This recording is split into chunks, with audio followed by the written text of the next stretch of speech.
नमस्कार दोस्तों, मैं हूं दीपक कंडवाल और ये है मेरा प्यारा उत्तराखंड। यहाँ की जीवन शैली बहुत ही साधारण होती है।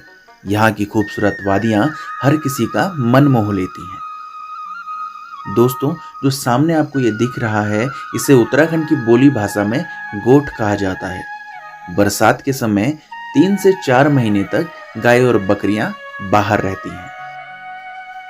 गाय बकरियों के साथ साथ उनके मालिक को भी बाहर ही रहना पड़ता है, क्योंकि पहाड़ की गौशाला में अगर गाय बकरियों को बरसात में अंदर बांधा जाएगा तो वहां पर कीचड़ बहुत हो जाता है, जिससे ये पशु बीमार हो जाते हैं। इस गोठ की जगह को हर दिन बदला जाता है ताकि किसी एक जगह पर ज्यादा कीचड़ ना हो। इससे फायदा क्या होता है वो भी मैं आपको बता देता हूँ।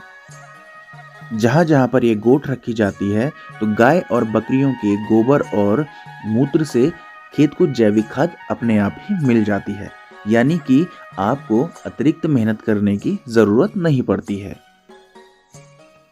गोठ में आग इसलिए जलाई जाती है ताकि खुद को भी और अपने पशुओं को भी मक्खियों और मच्छरों से बचाया जा सके। ये है गाय बकरी, उनकी सुरक्षा के लिए। और जो खेत में घर में गोबर बेच जाता है वो खेत पे लगता है।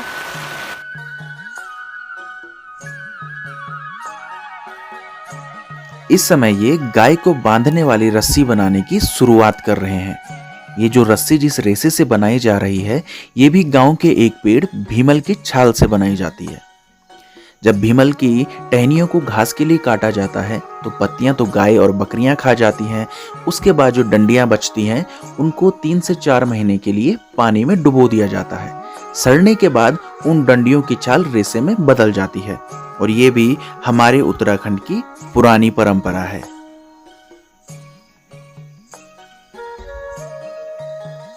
रस्सी तैयार होने के बाद कुछ ऐसी बन जाती है।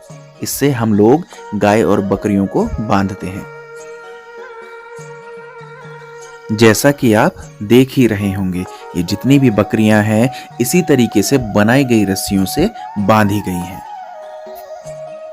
दोस्त भी गोठ में रिमझिम बारिश का आनंद ले रहा है। गोठ की लाइफ इतनी आसान नहीं होती, बरसात में ये टपकने लगता है।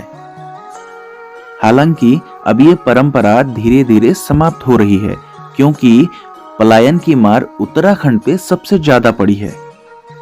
हमारे पहाड़ों जैसा शुद्ध पानी, शुद्ध हवा और शुद्ध भोजन कहीं नहीं मिलता है। अगर सरकार द्वारा शिक्षा, स्वास्थ्य और रोजगार पर ध्यान दिया जाए तो किसी को भी इन पहाड़ों से पलायन करने की जरूरत ही नहीं पड़ेगी। ये जो सामने आप खेती देख रहे हैं, ये झंगोरे की खेती है, यानी कि पहाड़ की अपनी पारंपरिक खेती।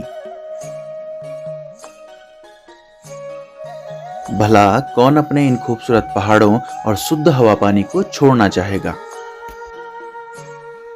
वक्त के साथ साथ सब बदलता चला गया, क्योंकि किसी भी सरकार ने पहाड़ियों के साथ हमेशा सौतेला व्यवहार किया और संसाधनों की कमी के कारण धीरे धीरे पहाड़ खाली होते चले गए।